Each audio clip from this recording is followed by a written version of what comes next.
Football Sunday, go Birds. A lot of rappers performing for Trump. Shouldn't be a surprise to anybody, to be honest, considering how much Trump's name exists in the history of hip hop. Just go back a couple of decades to the late 80s, the 90s, how many references to Trump.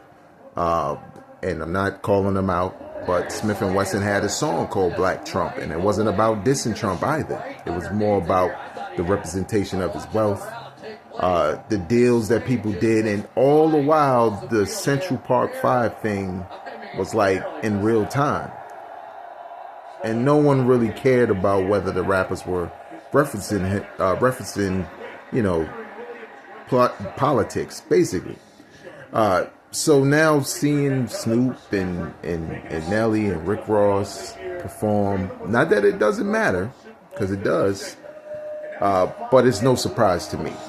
Maybe I'm just being an Aries. It's just not a surprise to me that this would happen, because some people put money, wealth, whatever way you want to categorize it, above politics, even if they go on the record speaking out against it. It's a shame, but honestly, Malcolm X said it, do not look to entertainers or athletes to be your leaders. They can be a part of the cause, but who's really looking at them as leaders, right? Like, I really don't look to Snoop to tell me anything about anything, to be honest, beyond how to work your brand. That's it, but as far as the issues with integrity and stuff like that, I mean, plenty of rappers have shown us throughout time that they only stand with green. And that's it.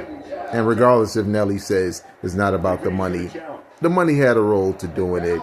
He wasn't making no statement. It was a gig. It's probably a big gig, because I don't know how much Nelly gets booked. But nevertheless, just be quiet. We don't need entertainers as leaders, and I don't mean that just for the people who want to express themselves online, or just celebrities in general. I just mean, like, who cares? It's not going to shift any winds if you have Snoop performing somewhere he shouldn't. If you don't like Snoop no more, it is your prerogative to unfollow him and all of that good stuff and not listen to his music, just like for anyone. I have my own gripes also. Am I for it? Not really. Would I do it? Hell no. But I'm me. And Snoop and Nelly and Rick Ross and them, they got to live with the consequences of this situation. So